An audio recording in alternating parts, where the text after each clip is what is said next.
What's up, YouTube? Today I'm going to be breaking down the super cool liquid clone transition I came up with. Super easy to do. You can create it with all stock plugins in After Effects. I actually used it in my most recent music video and I thought I'd share it with you guys. Definitely comment down below what you guys want to see next. I do go ahead and read all your guys' comments and I try to reply as many as I can. I just want to say thank you so much to everyone who's been helping build this channel. Really want to just continue to build this community and keep on helping you guys out. You guys should definitely join the Discord, link in the description if you haven't already. But yeah, enough with this intro. Let's get straight into After Effects. Here I just got a clip from one of Lil Durk's music videos that recently came out. And this is what we're going to use to create this transition. So the first step of this is actually going to be duplicating the clip that you're transitioning to. You want to right click, go to time, and turn it on a freeze frame. Now we're going to go ahead, grab the pen tool and mask out our subject. You guys can use a rotoscope for this, but I'm just going to opt to just go ahead and mask out this one frame. So here I'm just going to go ahead and close off this mask. And now if I hide my bottom layer, you can see we just have our subject masked out. Here we're just going to want to overlay it over our original clip. I'm just going to overlay it 5 frames back. Now you can see we have our subject over our clip. And going back to where it transitions, I'm just going to Command Shift D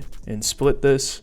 And that way it will just continue to play off into our next clip. Here's where we actually get to the transition. The first thing I'm going to go ahead and do is just get a transform and drag that onto my masked out subject. Here I'm going to make sure the transform is keyframed where it transitions, so position and scale. Going back to our first frame, I want them to be pretty small and maybe move them down a little bit. I'm going to go ahead and check the motion blur. Then I'm actually going to go down into the effects transform, highlight these keyframes and F9 to easy ease them. Playing that, we just have them popping in and coming into frame. So I use an effect called turbulent displace, and what this does is just going to turn everything super trippy. So dragging that onto our mask, and already you can see it just starts to distort our subject. So I'm just going to go ahead and turn up the amount on this to something, I don't know, 111, 112. And at the beginning of this clip, I'm going to keyframe the amount and the evolution. Now going to the last frame of that clip, I'm going to go ahead and turn the amount to 0, and I'm just going to mess with the evolution a little bit. Now if I frame through this, you can see that our subject kind of goes wavy a little bit. What I'm actually going to do is just drag another turbulent displace onto here, and this is just going to further distort it. I'm actually going to adjust the size of my top one to around 50, and then on this bottom one I'm going to turn the size down all the way down to like 16. As you can see, turning up that amount, you can see it's really going to start to distort it and liquefy it. I think it looks pretty cool around like 275, so I'm going to keyframe it there. Again, going to keyframe the evolution. Then going to the end of our clip,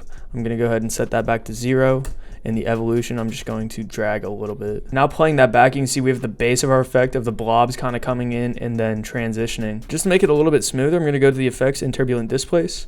And I'm just going to go ahead and F9 easy ease both of these turbulent displaces just so it's a little bit smoother. So the next effect I'm going to go ahead and grab is tint. And what tint's going to do is just completely change the color. I'm going to drag tint onto that mask layer. And here you see we have the map black to and the map white to, and it's just looking black and white right now. Click on this, we can go ahead and choose any color that we want. I think green looks pretty cool, so I'm going to go for like a lime green, hit OK. Now you can see it's just kind of dark. So what we can go ahead and do, grab a curves effect and drag that onto our composition. We can just go ahead and drag this to the left, and that's just going to bring out the lights a little bit. Another effect we can grab is glow, and I'm just going to drag that onto my mask layer. Here we can mess with the glow threshold, intensity, and everything like that. I'm just going to use a little bit of glow so it's not too overwhelming. I'm actually going to go ahead and scale it down a little bit more and reposition it a little bit. Playing that back, it's starting to look really cool. One final thing that I like to do is kind of make it flash in. We can do that with the curves effect, so dragging that onto our composition. I'm going to keyframe the curves at the first frame, and I'm just going to make it super bright at first, then going 2 or so frames, going to drag it back to normal. So now it kind of flashes in. The really cool thing about this liquid effect is it's super versatile, so you can go ahead and tweak the settings all you want and you'll get a new outcome every time. So if I wanted it to be a little bit more liquid, yeah, I could go ahead and increase the amount of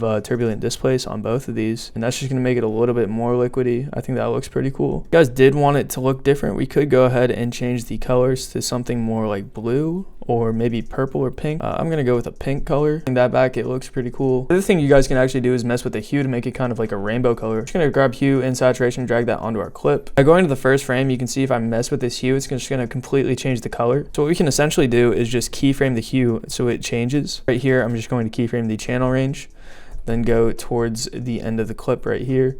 And I'm just going to drag the hue to the left a little bit. Now if I play that back, we've got this crazy rainbow like splash effect, and I think that looks super sick. The last thing that I'm going to go ahead and add to this transition is a little bit of shake. So I'm just going to go ahead and create an adjustment layer. Now in theory, you could go ahead and just grab a transform and kind of move it around with the motion blur to make a shake. But right here, I'm just kind of leak what I've been working on. The shake plugin right here, and this is a project I've been working on for a little bit. I'm going to go ahead and drag that on my adjustment layer. Now this is still a beta version, but this is what I've been using when I've been editing my music videos recently. Right here, I'm just going to set the frequency to 13.